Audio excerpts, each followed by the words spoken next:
Assalamualaikum warahmatullahi wabarakatuh. Selamat pagi teman-teman, selamat pagi Pak Tumpal. Pada kesempatan kali ini, saya beserta teman-teman saya akan mempresentasikan PPT tentang teater kontemporer.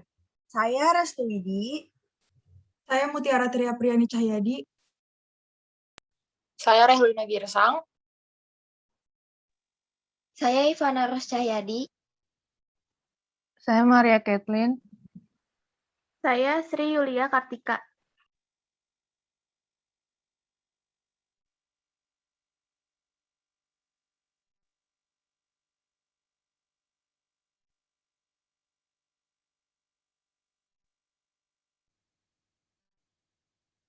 Sejarah teater kontemporer. Sejak berdirinya TMI, kehidupan teater kontemporer Indonesia, kehidupan teater modern Indonesia, yang semula jelas terpisah dari kegiatan teater tradisional atau rakyat, mulai berkaitan, dan bahkan meluruh. Keramaian pertunjukan di TMI menimbulkan interaksi yang gencar antara kelompok teater modern Indonesia dengan teater tradisional atau rakyat, seperti wayang, ketoprak, ludruk, dagelan Mataram, Sri Mulat, Makyong, Mamanda, Lenong, Arja, Reok, dan sebagainya. Dan pada gilirannya juga terjadi persentuhan dengan kelompok-kelompok asal mancanegara, baik rombongan teater tari, musik dari barat seperti Eropa, Amerika, maupun dari timur seperti India, Cina, Jepang. Interaksi itu menimbulkan produksi-produksi yang membawa pembauran antara nilai-nilai modern dengan tradisional, barat dengan timur.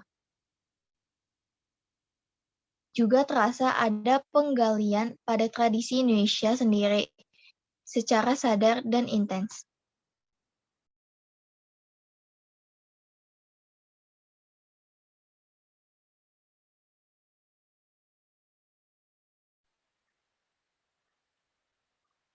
Tradisi tidak lagi hanya dipuja atau ditolak, tetapi dikembangkan dan dihidupkan sehingga aktual, baik kepada bentuk-bentuk pertunjukan, struktur penuturan atau penulisan lakon, teknik-teknik pengadegan, kostum, rias, dan seni laku. Jiwa teater tradisional dan teater rakyat Indonesia, baik secara ritus maupun tontonan, kini berkembang kembali dalam teater kontemporer. Kombinasi atau peluruhan itu dengan referensi bandingan perkembangan teater mancanegara menimbulkan bentuk-bentuk pertunjukan dan naskah baru kontemporer sekaligus tradisional. Sebagai contohnya, pertunjukan Oedipus oleh Bengkel Teater, pertunjukan Jayaprana oleh teater populer, dan pertunjukan atau naskah Kapai-Kapai oleh teater kecil. B. Konsep teater kontemporer. Istilah teater berasal dari kata teatron yang artinya tempat di ketinggian. Dari Yunani yang merupakan sebutan untuk sebuah tempat yang digunakan untuk meletakkan sesajian persembahan bagi dewa pada zaman Yunani kuno.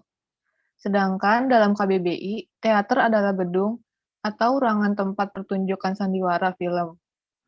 Namun pengertian tersebut berkembang yang kemudian teater tidak hanya berarti tempat, tetapi diartikan lebih luas menjadi segala hal yang dipertunjukkan di depan orang, disebut teater.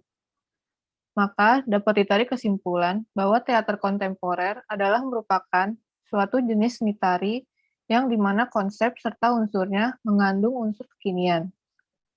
Teater kontemporer merupakan konsep aktualisasi diri manusia dan penghargaan atas manusia lebih dari sekedar objek kehidupan agar dapat kembali berdaya secara kreatif dan lebih cerdas. Sejak munculnya eksponen 70 dalam seni teater, kemungkinan ekspresi artistik dikembangkan gaya khas seniman masing-masing.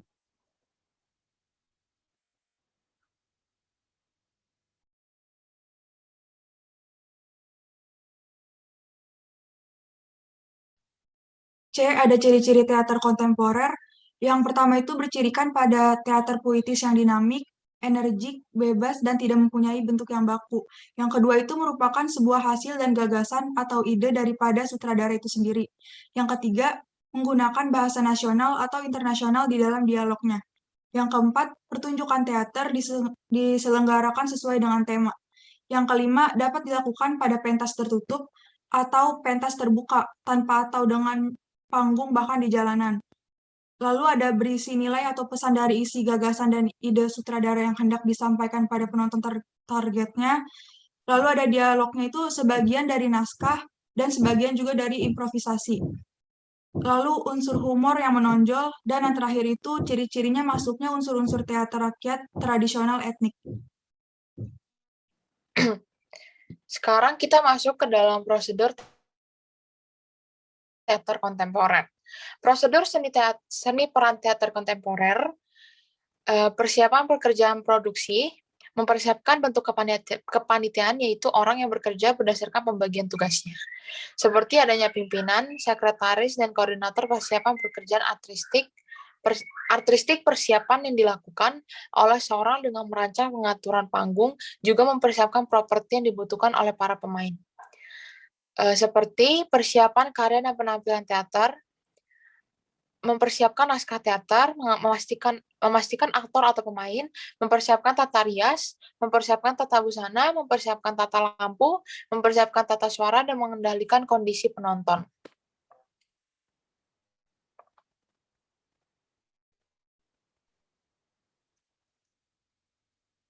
Selanjutnya yaitu teknik teater kontemporer. Teknik pengungkapan gagasan pada seni teater berfokus pada pemain. Pemain merupakan unsur utama pada teater. Teknik proses latihan terdiri dari 3 cara. Berikut yang pertama, olah tubuh, yaitu melatih anggota badan agar mencapai kelenturan. Misalnya, seorang pemain yang memerankan kera dengan jalannya yang merangkak dan sesekali meloncat serta naik pohon. Pemain yang memerankan kera itu sejak muncul di atas panggung sampai akhir permainan harus melakukan gerakan berjalan, merangkak, loncat, dan bahkan bergelayunan di pohon.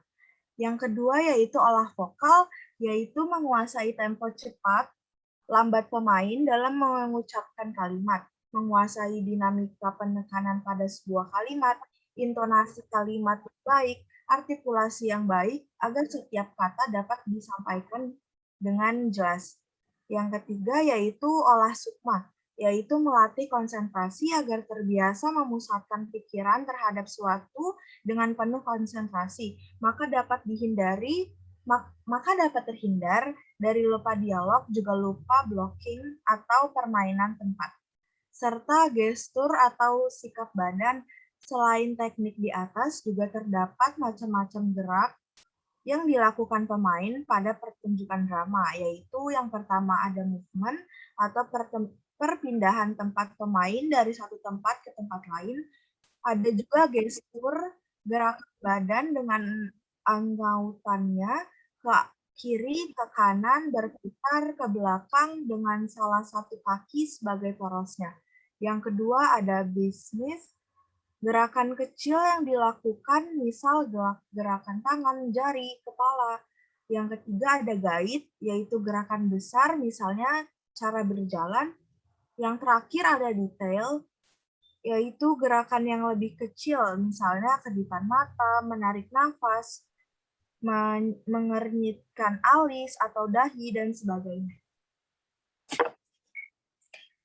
Sekian materi yang bisa kami sampaikan pada presentasi kami kali ini. Kami harap seluruh materi dan informasi yang kami angkat dan kami sampaikan pada hari ini dapat memberikan manfaat.